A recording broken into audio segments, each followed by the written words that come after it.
not talking. It's like the exact, that Jerry Seinfeld, comedians in cars, having coffee, just be me and my dad. Do you know what I mean? I can ramble till the cows come home with my mum, but Dad, not a chatter, doesn't do small talk. And although occasionally he'll ring me up the other day and he just went. He's on holiday in Spain. He's like, son, I had a dream last night. You did a load of drugs and it didn't work out. Don't do drugs, boy.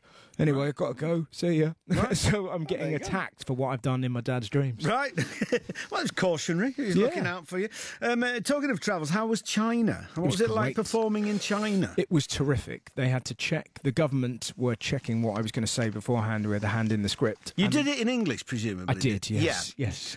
Did they have live subtitles while you're doing it in the hall? No, it was just, they weirdly, this guy basically put Good News on. So Good News is kind of this like little cult hit in China. There was just there was 1,000 people in a room listening to me do stand up, and I kind of changed it, and the government were fine, and it was all fine. It was very weird, very odd experience. But were they very polite? Did they laugh loudly, or did they sort of? Yeah, it was great. Yeah? The only place I travelled that was odd, the only one I couldn't figure out was Holland.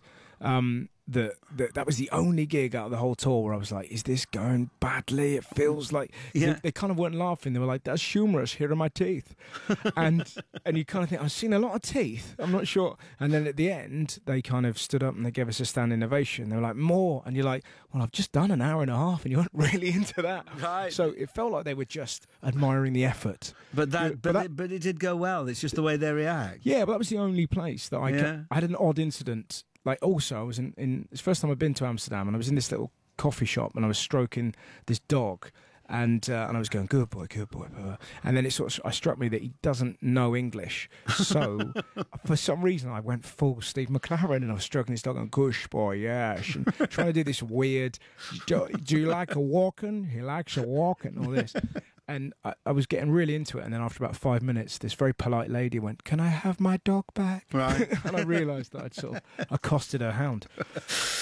Good stuff. Are you doing a stand-up thing for Netflix as well, I think, aren't you? Recording something. Is that just a one-off special? Yeah. So it was a recording of the tour that I've just done. Yeah. It comes out in November, I think. Right, okay. Yeah, good stuff. Cool stuff, and are you still are you happy with the transfer window with Oxlade-Chamberlain going to Liverpool? Not underwhelmed? Yeah. But Salah's doing well. Who do you support?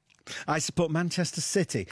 Although, I feel strangely detached from it with the money involved these days. It is weird, isn't it? Yeah, I can't. But as long as there's Reds in this town, there'll be Blues, and I'll be one of them. But, I do feel like it's become a thing I'm watching from further away. You know what I mean? I do. It feels like there should be one of us playing. Do you know what I mean? You played, didn't you? You played for Basingstoke. Is that glamour? But I'm talking about a proper pie muncher, a proper there every Saturday watching the game. Not just a fan on the board, a fan in the team. Yes, exactly. It's a great idea. 10 superstars and one delighted liability. And that's how you bring passion back. Can you imagine the joy if Sergio Aguero passed to some bloke called Alan, and he's just wobbling and shaking and his guts wriggling and his neck's going, and he launches it and scores? Can you imagine how happy everyone would be? That would be great. That's the way we revolutionise football. We start putting ordinary people in, and we make Aguero do his job for a week.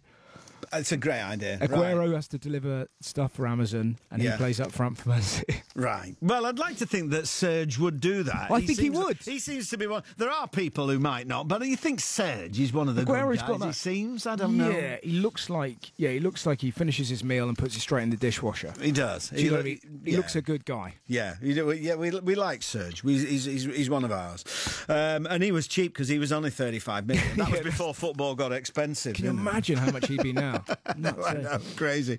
All right, great talking to you. And you, we look forward to the Russell Howard Hour. As I say, starts on Sky One on the 21st and runs for 14 weeks. Thanks a lot, Russell. Take care, buddy. Cheers.